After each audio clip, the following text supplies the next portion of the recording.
Halo teman-teman, perkenalkan nama saya Made Dini dengan nomor absen angkatan 8 dari kelompok 2. Jadi di sini saya akan mempresentasikan esai yang telah saya buat dengan judul Efektivitas Diet TKTPRS, Tinggi Kalori, Tinggi Protein, dan Rendah Serat sebagai terapi pendukung penyembuhan demam tifoid. Selamat menonton. Jadi pertama-tama saya akan menjelaskan mengenai demam tifoid. Apa itu demam tifoid? Demam tifoid adalah penyakit infeksi menular yang terjadi akibat adanya bakteri Salmonella enterica cerevisiae dan juga Salmonella enterica cerevisiae. Demam tifoid juga dapat disebut sebagai penyakit enteric infection atau penyakit yang menyerang saluran usus.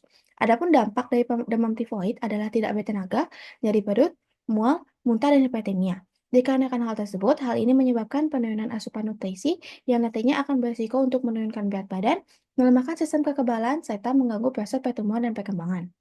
Adapun faktor penyebab dari penularan demam tifoid, yaitu melalui interaksi langsung dengan kotoran, urin, dan eksudat penderita, dapat juga melalui penyerapan makanan dan cairan yang terkena pencemaran dan juga dikarenakan kurangnya kebersihan lingkungan.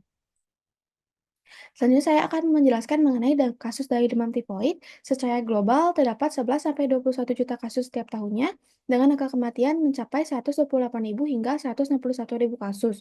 Lalu untuk di Indonesia sendiri, memiliki estimasi total sebanyak 600.000 hingga 1,5 juta kasus setiap tahunnya, dengan tingkat kematian mencapai 1,6% di semua kelompok usia di Indonesia. Lalu untuk di rumah sakit, demam tifoid berada di urutan ketiga dalam 10 besar penyakit dengan jumlah pasien rawat inap terbanyak. Dengan tingginya angka demam tifoid, menunjukkan bahwa masih banyak sekali masyarakat yang mengabaikan gaya hidup sehat dan bersih dalam kehidupan sehari-hari. Selain itu, meskipun telah tersedia banyak pengobatan medis dengan antibiotik, masih banyak pasien juga yang mengalami komplikasi serius hingga berujung pada kematian. Dikarenakan hal itu, diperlukannya pendekatan pendukung dalam proses penyembuhan, dalam meningkatkan efektivitas pengobatan dan mempercepat pemulihan pasien. Salah satu terapi pendukungnya itu adalah diet TKTPRS atau diet tinggi kalori, tinggi protein, dan rendah serat, di mana efektivitas diet ini dalam meningkatkan keberhasilan pengobatan medis juga dapat menjadi aspek yang perlu diteliti lebih lanjut. Selanjutnya saya akan membahas mengenai diet TKTPRS, di mana komponen gizi utama dalam diet TKTP atau diet tinggi kalori, tinggi protein ini meliputi protein, lemak, lemak, dan karbohidrat. Sementara itu untuk diet RS atau diet rendah serat merupakan pola makan yang terdiri dari bahan pangan dengan kandungan serat yang rendah sehingga meninggalkan sisa yang minimal. Di mana diet TKTP ini merupakan pola makan yang menyediakan energi dan protein di luar kebutuhan normal atau melebihi kebutuhan normal dengan bentuk makanan yang disajikan meliputi makanan cair, lunak, tim, dan biasa. Pasien yang mengikuti diet ini tidak dianjurkan untuk mengonsumsi makanan yang dimasak dengan minyak atau santan kental, serta bumbu tajam seperti merica, cabai, dan gula. Selain itu juga makanan yang dikonsumsi sebaiknya dalam bentuk yang mudah diserap tubuh dan menghindari makanan yang dapat menghasilkan gas.